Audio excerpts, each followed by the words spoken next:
That was a fail.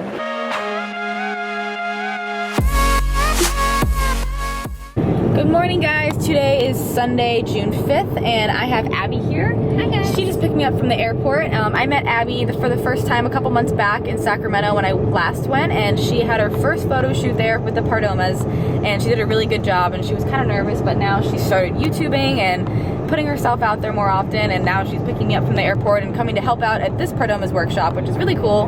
So we're really excited to have her, and I'm super happy that she came to pick me up because it's like an hour drive, and that would have been an expensive Uber, but she's awesome. I appreciate it. So I had a flight this morning. I had to get to the airport around 7. It was an hour-and-a-half flight from Sacramento to Boise. Opposite Boise to Sacramento, opposite. Sorry, I haven't eaten. Our third Pardomas workshop is today in Sacramento. Technically, it's in Auburn, which is about 45 minutes away from downtown Sacramento, but it's going to be at Jen Heward's gym, which I've mentioned before. Jen Heward, Honey Buns Fit. If you don't know her, she has a big YouTube channel as well. I will put her link in the description box. She has her own gym up here, and it's really cool, Emily said, so I'm excited to check it out. And the workshop is going to start probably a half hour after we actually get there, so hopefully everything is mostly all set up by the time we get there, and I'm excited to meet you guys and start this next workshop and show you guys how we do things with the Pardomas. So catch you guys in the next clip. What's going on, guys? Back with a little commentary for you. So we got to Auburn, California. It is so hot up there. It was like 90 to 100 degrees today. This is Jen Heward's gym, Life Altering Fitness. It's actually a really cool gym, and if you guys don't know Jen or follow Jen, you definitely should. She's been in the industry for a very, very long time, and she knows a lot, but she's also one of the most down-to-earth people I've ever met, so you should go ahead and follow her if you don't already. She does a lot of cool workout stuff, and this is her gym. So we actually had a couple of other Pardomas athletes at our workshop today. Catherine Alencontra and Sam Paparo were also at the workshop helping out. Just a little bit about what we include in the workshops. We typically start off with a photo shoot, and it seems a little scary, but our workshops are for beginners and people who are looking to break into the fitness industry mostly, so they're not necessarily for people who are experienced and who have done photo shoots before. Obviously, if you have, it's good to help, but we try to teach people how to take photos, how to move their body, and if you're getting into the fitness industry, it's important to understand how to move your body in front of a camera, and having professional photos is really important for potential sponsors to use them for yourself, for your own business, things like that. So we do like to offer that, and I think that's what sets us apart. Now, as Pardomas grows and as we get more athletes, especially male athletes, we're going to be changing our workshops a little bit, but as of right now, we don't have any specific male athletes to do this, but we do offer bikini posing in our sessions. So our sessions aren't necessarily only for competitors, but we do offer the posing because it's really important to learn how to move your body, and doing bikini posing or posing in front of the camera, anything like that, just helps you feel more comfortable, like taking selfies, taking pictures with your friends. But most importantly, feeling confident in your own skin and feeling happy and feeling strong and powerful and like you know what you're doing with your body. I think that's really important, especially for females to learn. So we do like to offer the bikini posing, and even just learning how to work your angles, change your positions, push your glutes out, move your shoulders forward so you get a better shape in your body, things like that. We do like to teach that at our workshops, and it's helpful for everybody. So we usually have a lunch break, and then we go into our social media Q&A seminar. We typically ask you guys to send us some questions that you already have for us, and we'll go off the topics and we'll just start talking, and it's really personal. Like you can see here, we kind of just sit down and have a conversation and share our experiences with you guys and share our knowledge, what we've learned in the past. So this is probably my favorite part. And there is Robbie. God knows what he's doing. I can't stop laughing at this clip, but I'm leaving it in here because it's really funny. But anyways, these workshops are honestly all about you guys. We like to teach, inspire, motivate, educate, and just share our experiences so you guys can get a better understanding of what we do, learn a little bit more about the industry, learn a little bit more about fitness, nutrition. We talk about training, cardio, food, coaches, everything, honestly.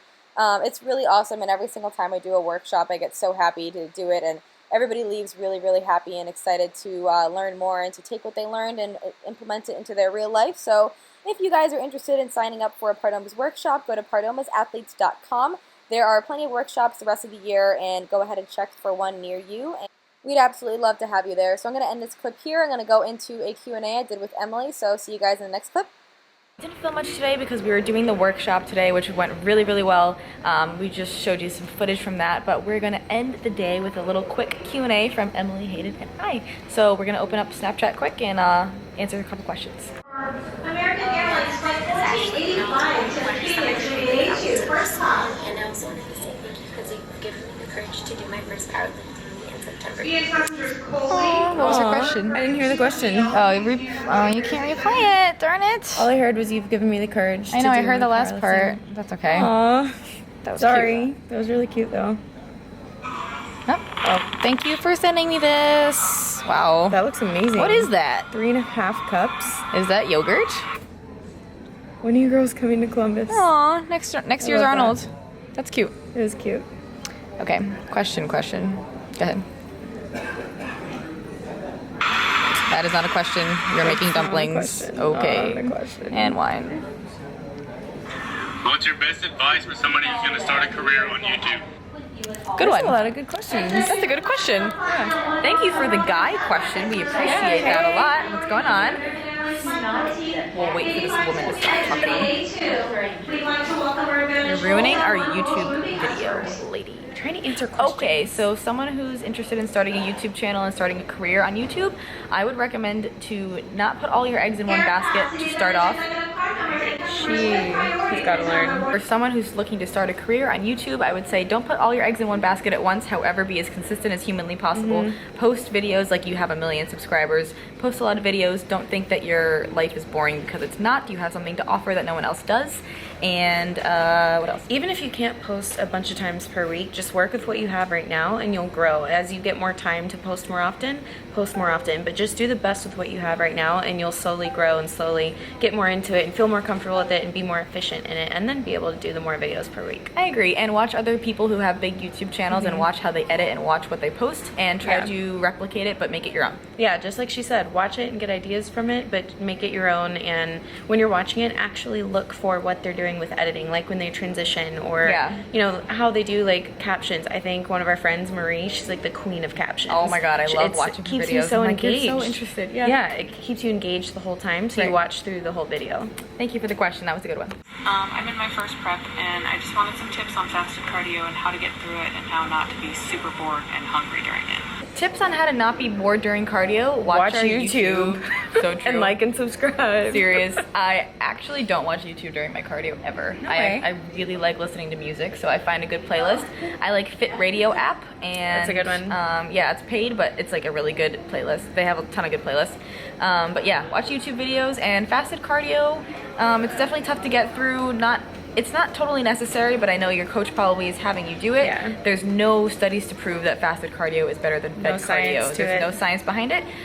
So if you want to do your cardio post-workout or separately from your workout, then you're gonna get just as much benefit. So do it when you can be most effective. And make sure that if you are doing it, that you're drinking your BCAAs just to preserve your lean muscle. That's when you like for sure need to be taking them. Agree. Okay, good question though.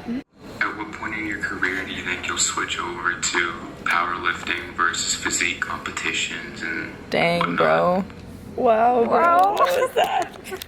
I'm not really sure how to answer that. That was an incredibly serious question, but it was the weirdest filter. I am not going to necessarily transition and completely stop bodybuilding, but I do want to compete in a powerlifting meet this fall, so likely October, September, November type deal. September, October, November. Strictly bodybuilding. That's okay. I like doing power type moves, but not for competition. I was saying, just like there's some people who love lifting and love living the lifestyle, but they'll never compete. You know, I wouldn't say that I love powerlifting, but I love certain power type movements, and I can still do it and have fun with it and never want to compete in powerlifting. Exactly. Do what you love. Even if some of your friends don't do it, you'll make new friends in different things, and make sure whatever you're training or whatever you're competing in is what you love personally. Good question. Okay.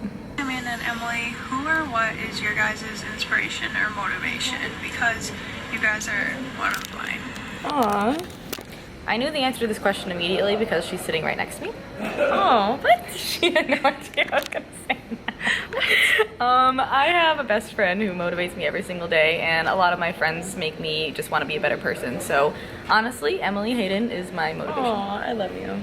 So I'm not just saying that because she's sitting here. It's funny because what I was going to say is almost the same thing, but in a different way. What I was going to say is what's inspiring and motivating to me is seeing someone wholeheartedly go after their passion and just being fully themselves and not being afraid to be themselves. That's true. And just to completely go after what they want, like Amanda is, or any of our other friends, you know what I mean? So it's funny that we said the same thing, just different.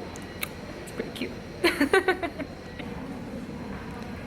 You've talked about some sugar alcohols. Erythritol. Oh yeah. You track them based on the label or based on the 0.2 carbs per gram. Okay, so this question was about erythritol. I talked about it in one of my vlogs. Lately, I have been not tracking erythritol. So if there's something that has erythritol in it, for example, I have a Oh Yeah bar in my bag right now, and there's 11 grams of erythritol, but there's 24 carbs. So I go on MyFitnessPal and type in Oh Yeah bar minus erythritol, and then it comes up as like 14 carbs or something. Nice. Yeah, it's mad nice. So you just type it into MyFitnessPal, and usually if it says minus erythritol, it comes up as the macros without it. And no matter what you do, for example, I've always tracked like the whole thing. Yeah. So for example, Halo Top, same thing. I used to always track the whole thing, but Exactly. I'm still 10 weeks out and Emily's 2 weeks out, so she's gonna stay consistent and I'm gonna change my ways. Yeah, that's what I was gonna say. If you're able to change your ways and don't track it. Like hallelujah, go ahead and do that. For me, I can't change my ways in 2 weeks out. I wouldn't do that. I wouldn't do that either. Just be consistent with your method, whatever you choose to do. Agree. Anyways, thank you guys so much for watching our Snapchat Q&A. Some questions that we answered on Emily's Q&A included What to look for in a good coach when you're talking to them. I forget the other questions. You're gonna have to go to Emily's channel because I don't remember, but we answered 5 or 6 other questions on Emily's channel, so I'm gonna link it down below. You can watch the rest of the Snapchat Q&A, and thank you guys so much for watching, and we appreciate you. Have a good night.